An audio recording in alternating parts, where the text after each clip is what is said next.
Hello, welcome. My name's Ruby. I'm a co-founder of EcoResolution, and today I'm speaking with Ash from Ecosystem Restoration Camps, a global movement that is restoring and rehabilitating damaged ecosystems. Thanks so much, Ash. How are you doing? I'm good, thank you. Yeah. Great, thank you. So in March earlier this year, the United Nations General Assembly proclaimed that 2021 to 2030 would be the decade on ecosystem restoration. I'd love it if you could just tell us what exactly is ecosystem restoration. Ecosystem restoration is taking a piece of land that has been degraded somehow, and that degradation can be caused by a number of factors, such as deforestation for agriculture. Agriculture is like the leading cause of ecosystem degradation, but then there's climate change, overfishing, which I guess is a kind of ecosystem, a kind of agriculture in itself. Ploughing, mining. So yeah, a lot of the world's land surface is degraded now. They kind of estimate between 50 and 75%, which is a really sad statistic. But ecosystem restoration is the process of working out what the imbalances are. So identifying why an ecosystem isn't functioning the way that it should, or it isn't fully functioning the way that it should. So for instance, overgrazing is another big cause of ecosystem degradation. So there may be some species in the ecosystem missing, such as predators in the United Kingdom. We don't have any of our top predators anymore, and therefore the ungulates, the kind of grass-eating animals, are too abundant, such as deer, and then the deer eat any baby tree saplings that try to grow, which means that forests can't naturally regenerate. So if you're going to restore an ecosystem, you need to work out what is stopping it from restoring itself. If it's in a place where the land is healthy enough to restore itself. Otherwise, you'll need to have a deeper intervention in a place where the land is really degraded and it wouldn't naturally regenerate by itself. So is it... repairing an ecosystem, basically, in one way or another. And what's the... so it's like you're enabling it to come back into balance and to thrive as an ecosystem. And what's the relationship between that and rewilding in that case? So rewilding tends to be able to happen in places where there is enough, there are all of the pieces in place that are needed for the land to do it by itself. So for instance, there are pieces of healthy ecosystem nearby the land that you want to rewild. So in the example of Knepp in England, they have surrounding woodlands and surrounding areas where there are seeds and seed dispersers that can bring the seeds to the site. Or the soil is healthy enough, there's enough rainfall for the vegetation to return on its own. In places where we work, like Morocco, Somalia, Egypt, places where the land is so degraded that it can't come back on its own because the soil's too compacted. It means that when it does rain, the rain doesn't infiltrate into the ground. All of the topsoil has been washed away, so therefore vegetation can't re-establish itself. There's no native seed nearby that can be dispersed. So yeah, ecosystem restoration is a lot more active in terms of repair because the disrepair, the damage is more extreme. So it's more kind of about intentional human interaction with, like, as a process. Yeah, you can't just leave the land alone. It won't repair itself. It can't. it needs help. You need to take it to a certain level where it can then succeed. And is that what degraded means in a way then? Degraded is when it's so bad it can't regenerate itself. Well, there are different levels of degradation. So you might have a piece of land that's partially degraded, but it can still take care of itself if the factors that are stopping it from regenerating are removed. Mm-hmm. So like in Scotland, what is stopping the native forest from returning is the deer and the sheep.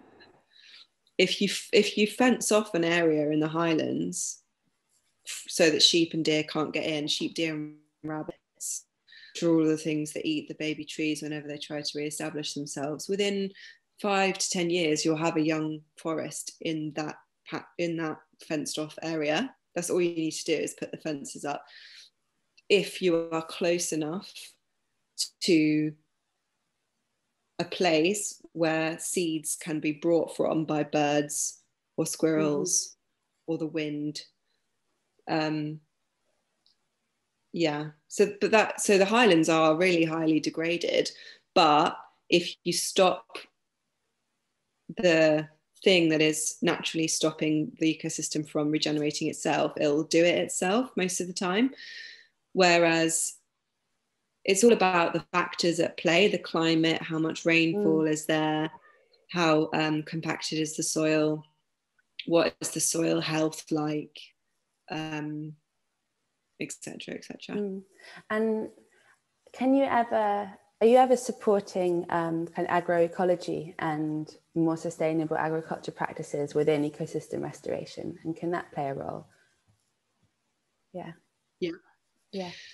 So we work with 37 organisations and communities and projects around the world, and they all do various things in order to improve the health of the land.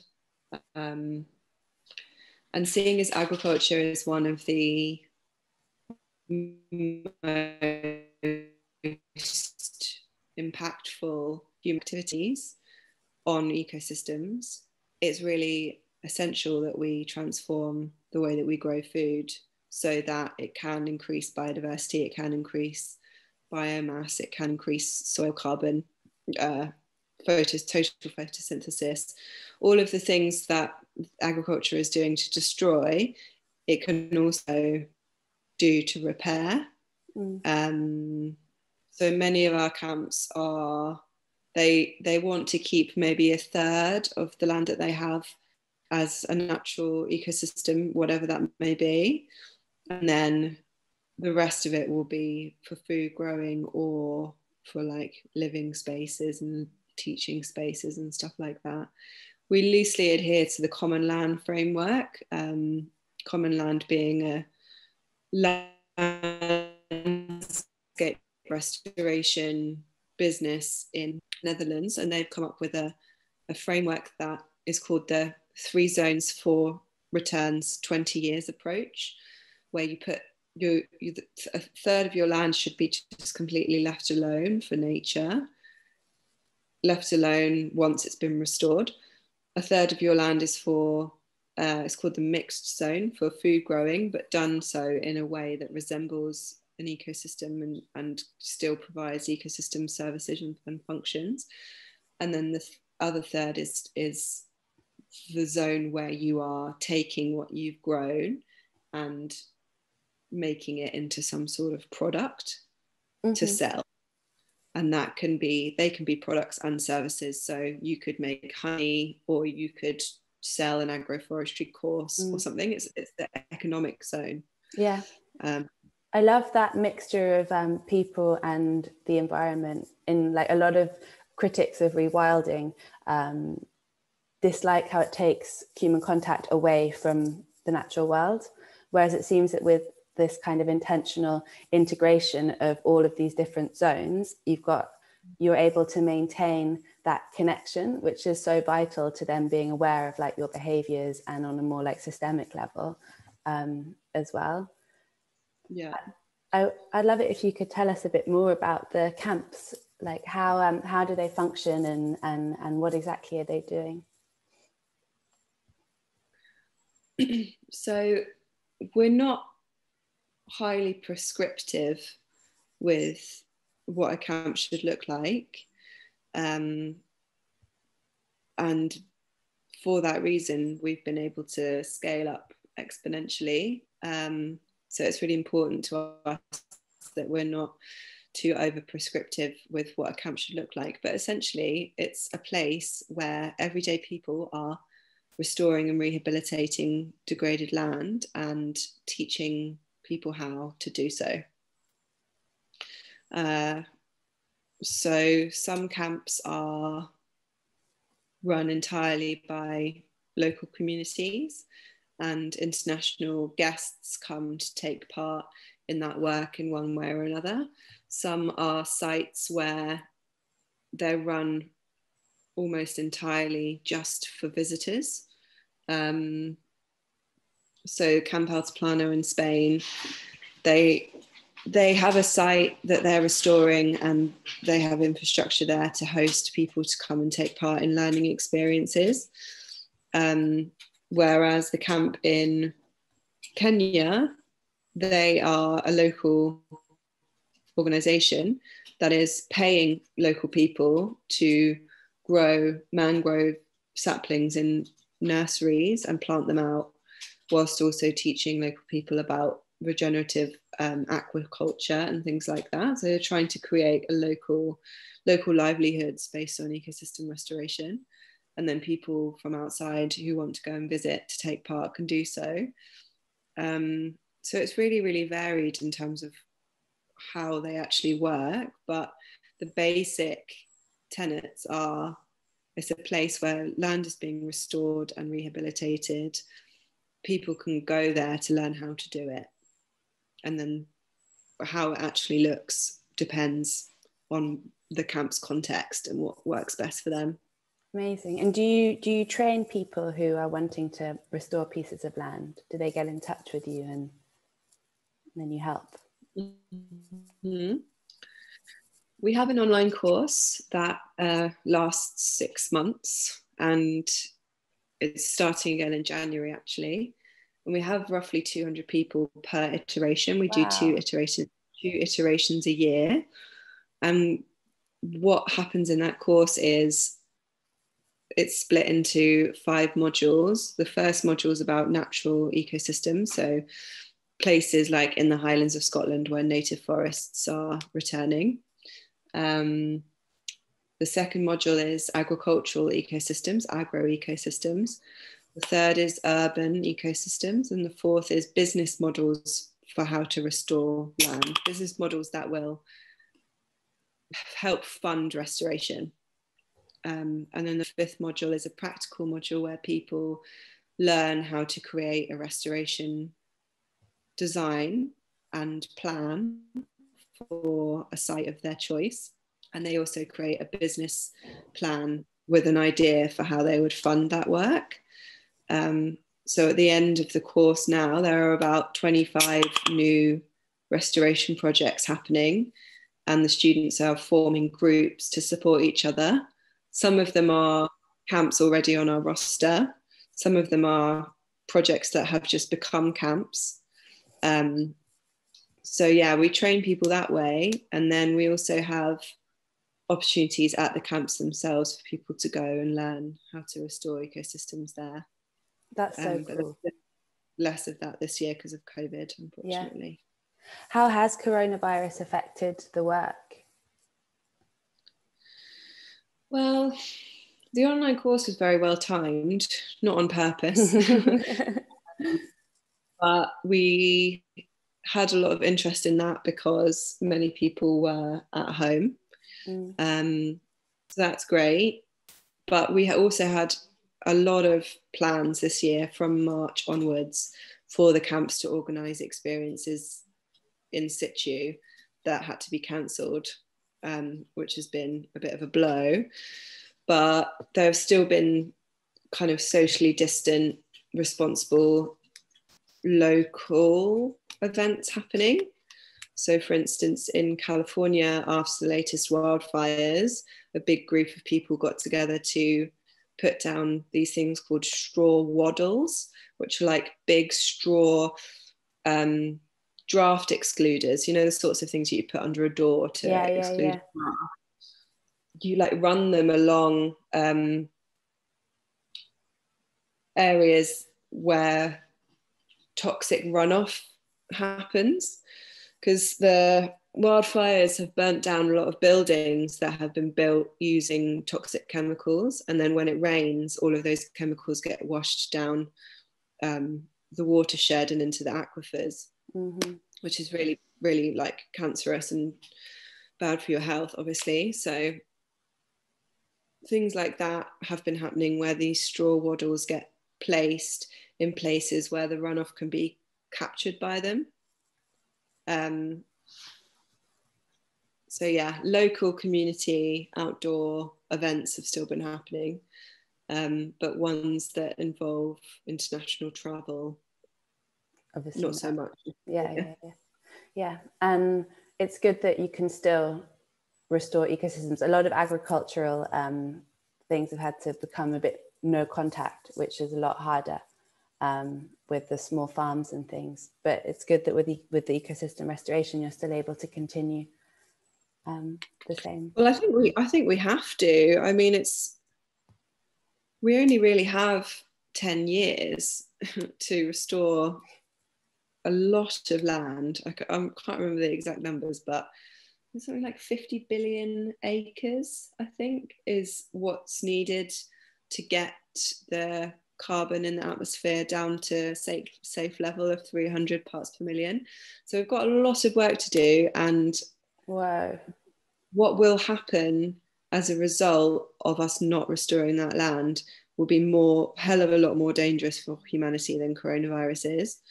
So I think,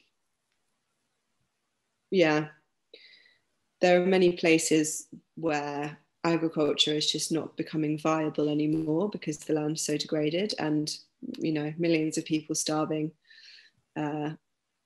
is more of a disaster than coronavirus is. Yeah, for sure. Yeah. And so say you are keen to work on a project around ecosystem restoration, and you live in an area where there's a few different sites that might be possible. How would you identify a site with good potential? Like, how do you know what would be a good site? Well, it being close to land that's already intact, I think would be good. It depends what you want to do with it, I guess. If you want to restore it back to a native forest, for instance, if you want to do natural ecosystem restoration rather than agricultural, I would recommend finding a piece of land that is adjacent to an ecosystem that's already healthy, because then you have the seed you can take from there, the indigenous microorganisms that live in the soil you can take from there, and you're expanding an area that's already intact. Because if you just have these little parcels, like tiny little parcels of restored ecosystems that are all separate from each other, animals that live there will not be able to properly survive unless a site is big enough, because animals have ranges. And so yeah, it's about creating wildlife corridors, really. So that's why, if it's possible, don't pick a site that's just in the middle of, you know, miles and miles and miles of desertified, degraded land. Yeah. Try and pick one that is next to an ecosystem that's already healthy. That's not always possible, though. So finding a site that has water access is really useful. Otherwise, you have to dig a well or bring water in, truck it in with you, which is a lot of work. And digging wells are quite expensive, like tens of thousands of pounds. So somewhere that already has water or access to water, you could do some hydrological mapping and see if there's groundwater there. Because if there is, then you can dig ponds to capture that water, and then you're refilling the aquifer through your restoration efforts. You want to be in a place where your neighbours are either treating the land in a respectful way, or they have the desire to. Mm. No chemical plantations. For instance, if you're in an area where everyone around you is spraying pesticides, that is going to affect, because it carries with the wind and stuff. Yeah. And then, so you found this idea. Oh, sorry. Are there more things? If it's possible to find land that has buildings on it as well, then that's also really handy, because then you can just get started with hosting people, because you need a lot of hands. So having somewhere for them to stay. Yeah. Helpful. A practical one. I wouldn't have thought of that one, but probably one of the most important. And then, so you found your good site. We've got water. It's near some other more restored land. How would you put your vision into action?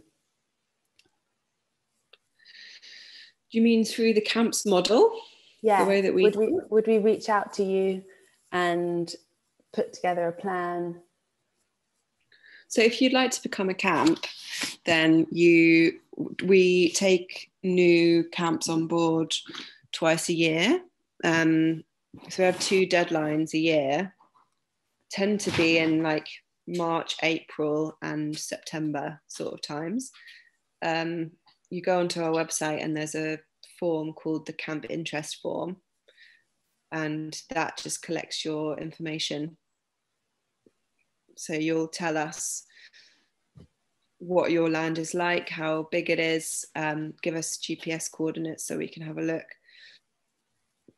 What is your team? What's the capacity of your team? What skills does your team have?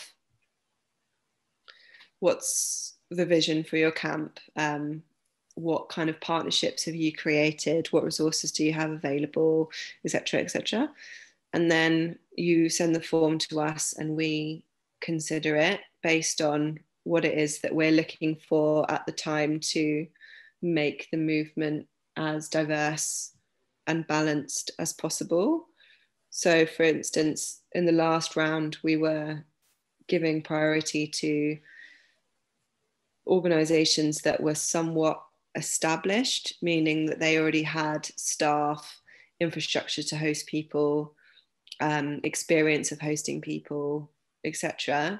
Because as a startup, if we're just working with startups, there's a lack of capacity to give us what we need to grow as a movement. For instance, data collection, high quality comms, reliable staff, and all of that stuff is harder when everyone is in the startup phase.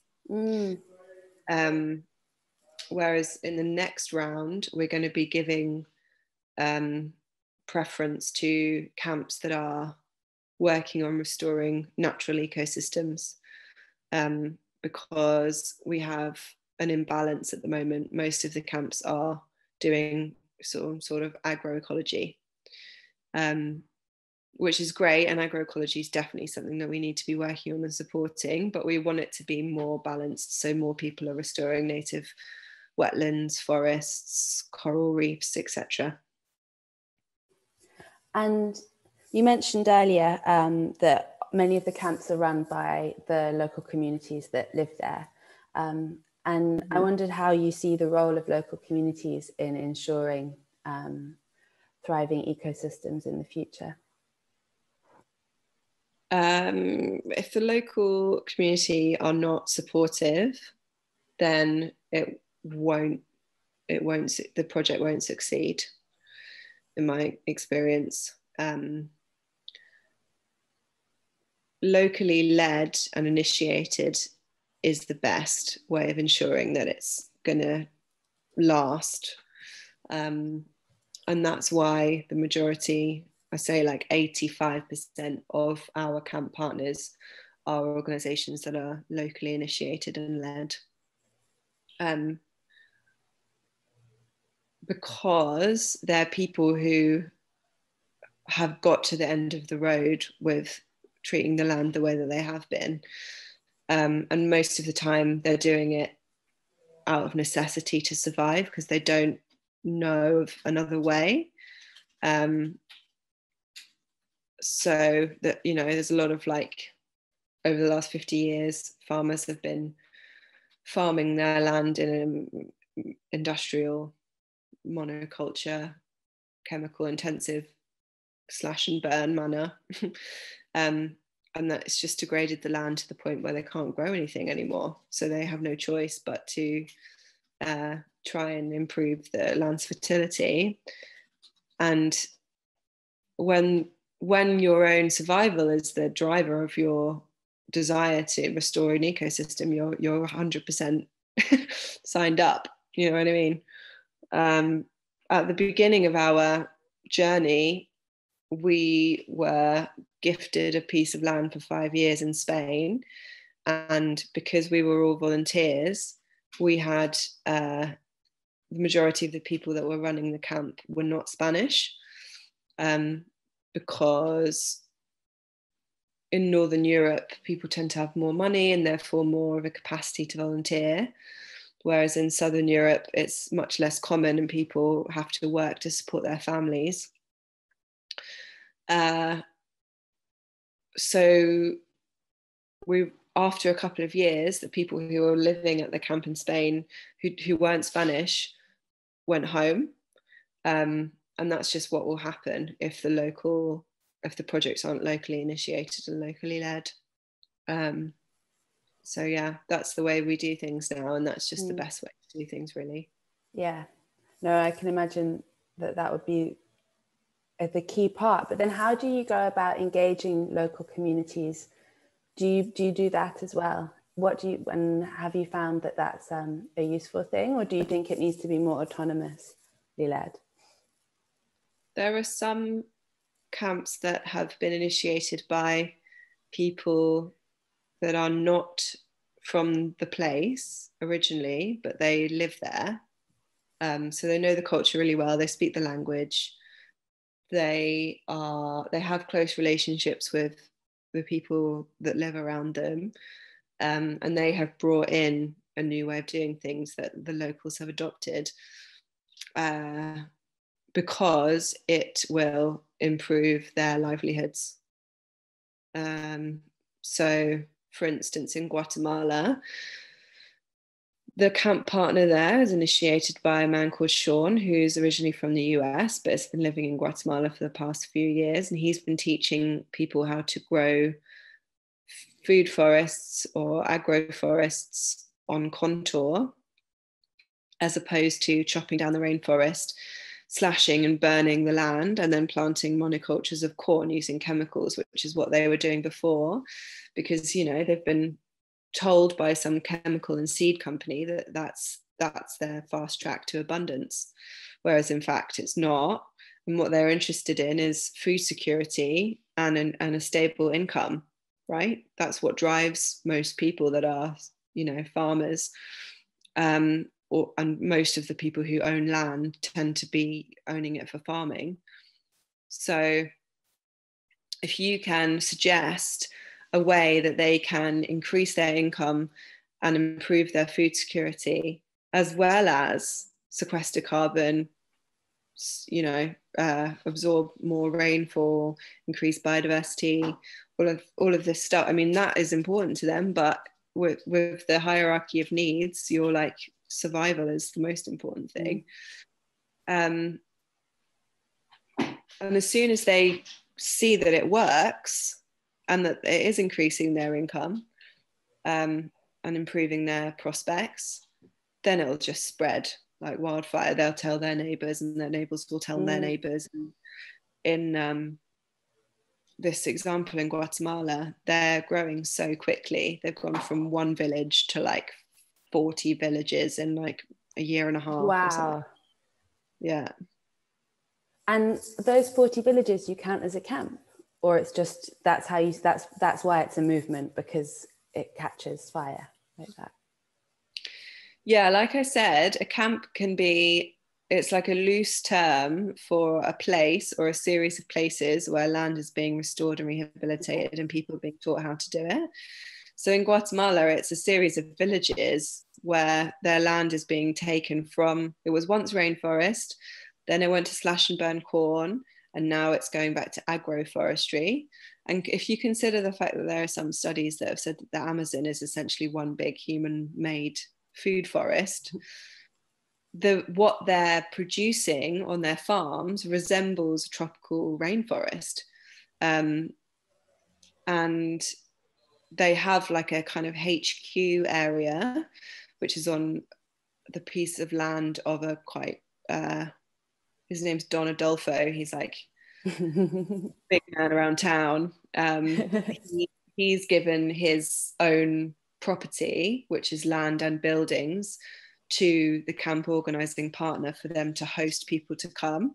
So that's like the camp HQ, and then around in the surrounding villages, that's where the work that's amazing is done. That's so cool. And are there any other examples that you might give that you're really excited by or that have been really inspiring? I'm really inspired by young people living in places that are really on the front line of climate change, like Somalia, Egypt, Morocco. We have 3 camps in each of those places, or 1 camp in each of those places, that have been initiated by young local people who have had some sort of international perspective. Yasmin in Somalia used to live in Canada. She moved to Canada as a refugee, and now she's moved back to Somalia.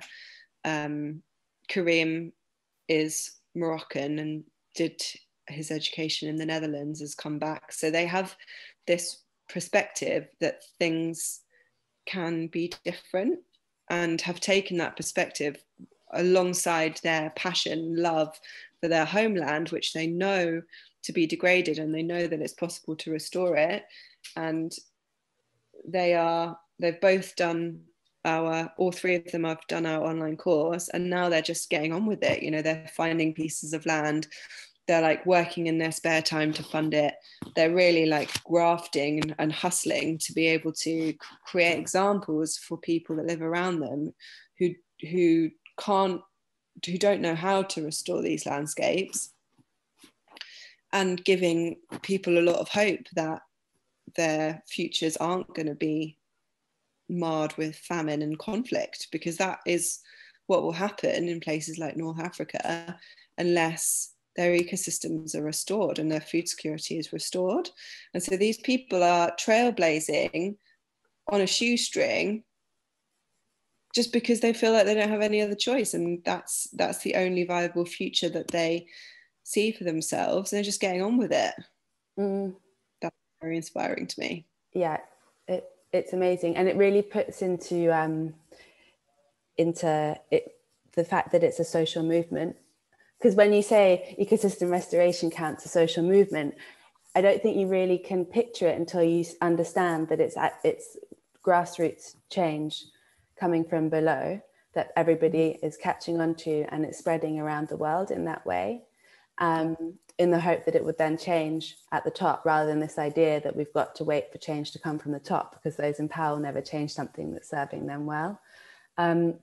Politicians just take ages to catch up with what the people want. It's the change happens when there's a critical mass of everyday people that have had a change of heart and values and want to do something a certain way, and then policy will take some time to catch up with that, but it always does. Do you find that local governments are supportive of the camps in general? Yeah. Some more, I mean, there's certain degrees of it. a lot of the camps have relationships with their local government, and their local government have come out in support, whether that just be a thumbs up, good for you, keep going, or whether that is support through promotion or through funding. We had a really exciting development in California. There's a really amazing man called Matthew Trum who springs into action every time the wildfires sweep through. They swept through the town that his little girl went to school in. So he dropped his little girl off at school, this was in 2018, and then got a phone call saying that they all had to be evacuated because there was a fire ripping through their town, destroying everything. The town's called Paradise as well, which is really horribly ironic. And he just springs into action, sorts out all of these waddles, galvanizes the community to all come out and make sure that the toxic runoff doesn't destroy their water supply. And then he has been a big kind of initiator of the ecosystem restoration camps movement in California, which now is spreading quite rapidly. And there are 4 camps in California now that are all working together. And he got so much kind of exposure of what he was doing, it became such a like zeitgeist moment that the local government there made what he was doing local fire response policy. Amazing. So there's different degrees. But yeah, I think local governments are becoming more and more interested in it, especially, I mean, it's a shame that horrible wildfires that destroy everything have to be the only point in which local government steps in. But I think as more and more disasters happen, they just won't be able to ignore it. And fingers crossed things can be done before it gets to that point. But humanity seems to wait until the last minute, and we only seem to be able to react to things when they're like here. Yeah. I mean, it's a really empowering message as well, that the whole idea of taking something into our own hands and transforming them to make it better. Because I think there's often narratives of like, you wait for the person in power to make the changes, or you go through different protocols and steps, but it's actually just doing it with the at community level that will make the change happen. Yeah, that's the whole reason why John Lew wanted to do things this way, because he spent really long time working with the likes of the UN and other big institutions, and realizing that they just move too slowly. And then, so the UN, for example, made this decade of ecosystem restoration starting next year. Mm-hmm. Do you find those claims hypocritical, or these big international bodies claiming on the one hand for ecosystem restoration, but then on the other hand still in support of very destructive projects and systems? Like, yeah, there is a risk that ecosystem restoration and rewilding will be seen as a bit of a panacea for our problems. And as long as we do that, we can continue to do all of the other destructive, extractive industrial processes that have caused the problem in the first place. Yes, I think there is a risk of natural climate solutions being seen as something that we can do so that we can as an offset to continue doing the destructive things. And it really enrages me when you see people or industries chopping down ancient woodland and then saying, oh, but we're planting for every tree we cut down, we plant one, and then they don't even look after them and they die after 6 months. We need to really highlight that that is not acceptable, and that ecology doesn't work like that. It's indicative of an extreme lack of ecological understanding. And yeah, there are a lot of companies that don't really act in a sustainable way. For instance, they're shipping plastic covered clothes all over the world, and then they plant a tree for every sale so they can say that they're sustainable. there's a lot of it happening, and I think that we need to call it out. Yeah, and also the measuring, the values that are used to measure sustainability are often coming from those international bodies that are creating the harm. So I saw, for example, a list of supposedly most sustainable countries in the world, and it was so interesting that, like, within the top 10 of these most sustainable countries, they were all Northern European or Canada. None of the countries in the global south that are maybe still living along more traditional lines of agroecological practices. Yeah. Interesting. Yeah, it's probably a very Western-centric minded author. Yeah, exactly. But it's those minds that are kind of validating what can be sustainable. For example, offsetting by planting trees that then don't get looked after. We need to just keep calling it out. I mean, that's what Twitter's for. Exactly. And then, so if we were going to have a vision, what would be your vision for the future of ecosystem restoration? And like, what's your hope with the movement? So I would like every single person to know what ecosystem restoration is, to recognize its importance, for there to be a specific team within governments that make sure that ecosystem restoration projects are happening and supported, that government-owned land is maintained for biodiversity of native species mainly, rather than exotic ones, which is what a lot of government land is either mown to death or planted with these garish, oh, don't get me started. I would like to see grants made available through the government for ecosystem restoration to take place. I basically want to see every single person on Earth's actions geared towards improving the health and well-being of the rest of life on Earth. And that might seem like a big ask.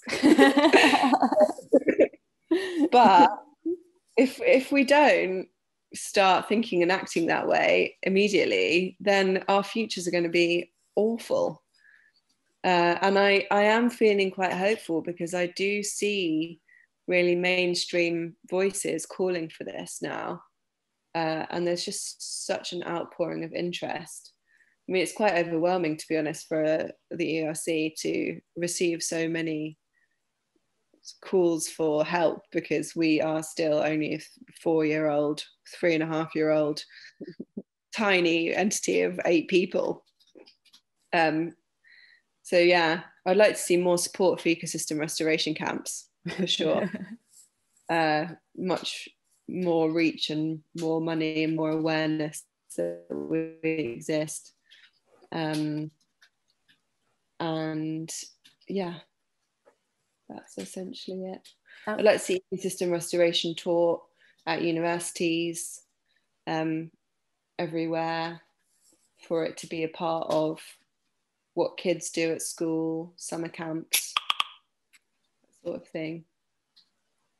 And you personally, have you got your eyes on any patches of land near where you live that you want to restore? Well, I have a garden, and I love doing things like going out and collecting loads of leaves that are just sitting on the road that are not going to be used to improve the health of the soil, of which they have, fallen towards but not quite made it, collecting them all up and taking them and spreading them all over my garden. I created a pond. I'm growing my own food. I've identified what the larval food plants are for my area, meaning the plants that attract butterflies to lay eggs, because 80% of what birds feed their young is caterpillars. And caterpillars and butterflies have only evolved to eat and lay eggs on one or two native plants that they've evolved with. So having those plants on the land that you're stewarding and tending for is really important. And then the Peak District, I mean, it's a massive national park and a lot of it is really mismanaged. That's a big job. Have to have a decent sized piece of land. I'm actually going to be working a lot more with Embercombe in Devon, and they want to rewild their 50 acres, and then they have lots of relationships with farmers and the Forestry Commission around them, and probably going to end up spending more time down there. Amazing. In that, which is great, because at the moment all I seem to be doing is emailing and Zooming, which just feels quite distant and abstract from the actual work. Hands in the earth. Mm. Yeah. So we've got a back garden and we can plant different plants and put leaves on the earth, and it feels like quite easy. But what if you live by the sea? Is there anything in particular you might be able to do to regenerate water bodies? Yes. I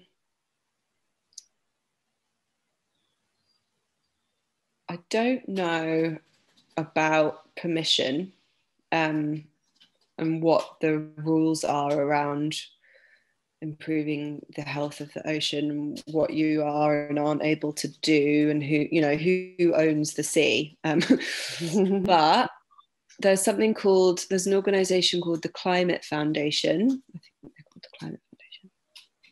Let me check. Have you heard of a podcast called Abundant Edge? No. So it's a podcast that has been created by Oliver Gaucher, who is our restoration coordinator and also the person that teaches the final module on the online course. And he has a podcast where he interviews people restoring and rehabilitating ecosystems. And one that he talks about is the Climate Foundation. And they have sea kelp they have quite a few sea kelp restoration projects. And they are talking about people creating their own seaweed ocean gardens, because seaweed is the fastest growing biomass on Earth. It sequesters more carbon than tropical rainforests. It's edible. You can use it as a soil improver. You can feed it to livestock. You can make medicine out of it. It's a really incredible plant. And a lot of our seaweeds and seagrass ecosystems have been lost around the world due to overfishing. So they have a program. Well, they mentioned it in their podcast about these ocean gardens. So that would be a very cool thing to do. Amazing.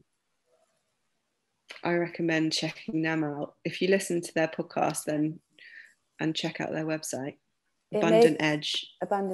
Thank you. It made me remember. I read about another seaweed farm who maybe is doing something similar called Green Wave. Yeah, that's more to do with kind of commercial enterprises, though, I think. I don't know. I haven't checked out what they're doing recently, but I know the Climate Foundation is encouraging people to create their own little mini ocean oases at home. But if you are interested in the more commercial side of things, then what Green Wave is doing is definitely relevant, because the fishing boats that they put out at sea are not very expensive. Like the capital upfront costs are not very much, which makes it a very accessible regenerative enterprise for people. There are a couple of ocean restoration lessons in our online course. One's on seaweed farming, one's on coral restoration. Amazing. So your course sounds so complete. Like you do it and you're set to go. Well, we should probably wrap up. One last thing I wanted to mention is you spoke about the events, and I think in the past there's been some parties and the combination of ecosystem restoration with gatherings and festival vibe. What do you see as the role of joy and fun in environmentalism? I think that if you add an element of celebration to it, it just brings in so many more people than it normally would. The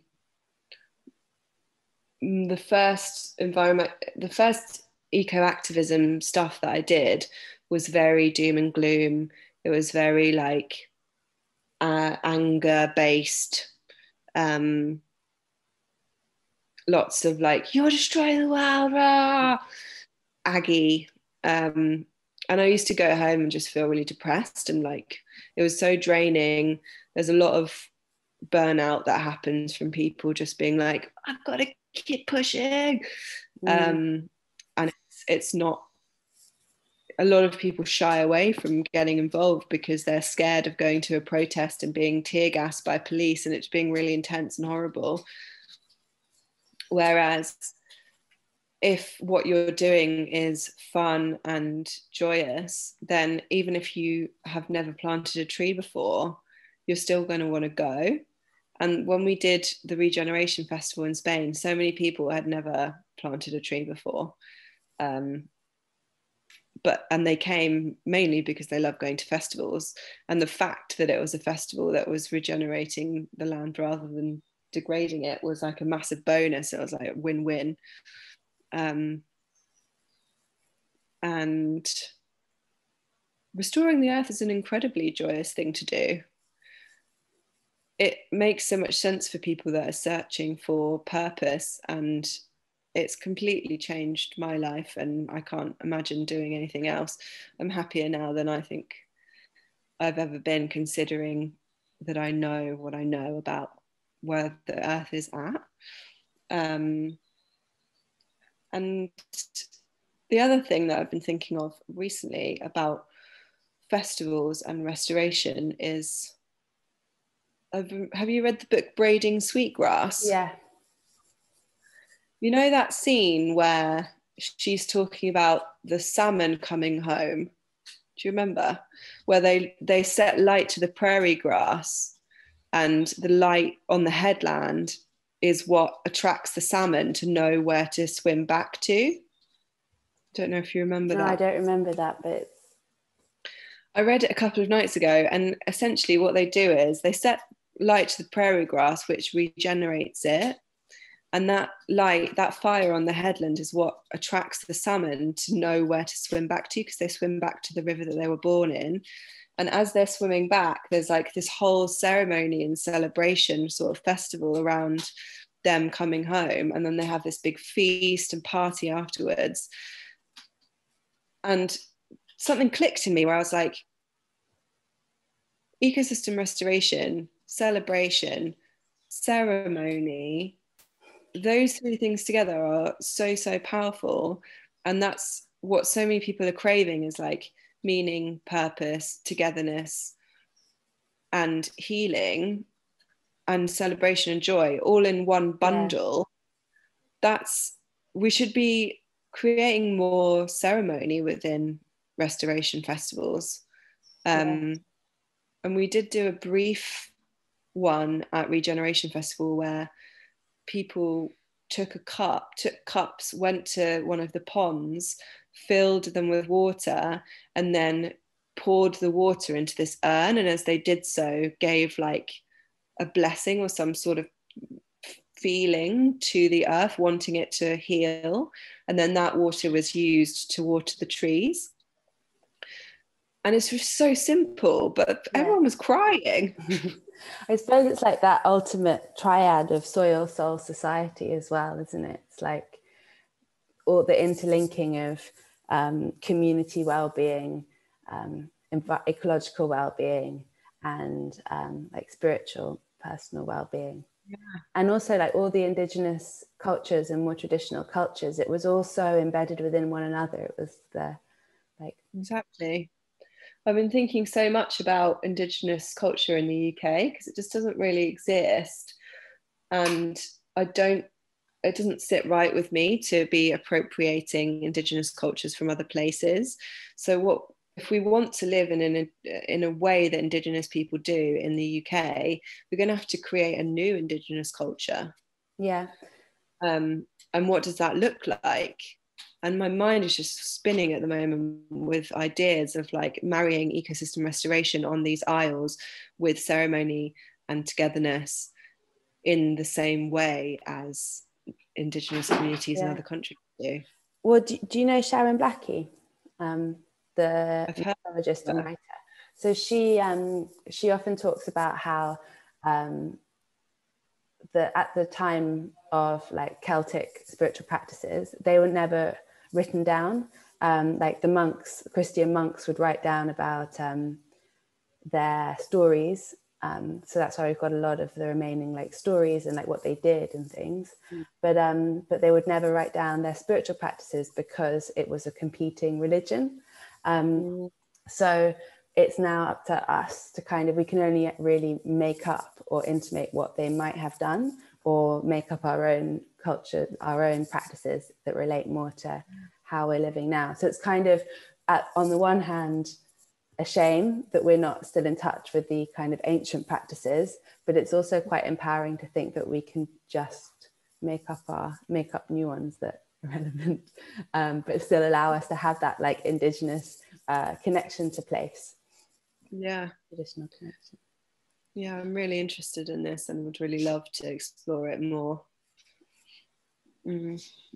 Well, we should probably wrap up, but thank you so much for chatting today. You're welcome. It's nice to meet you.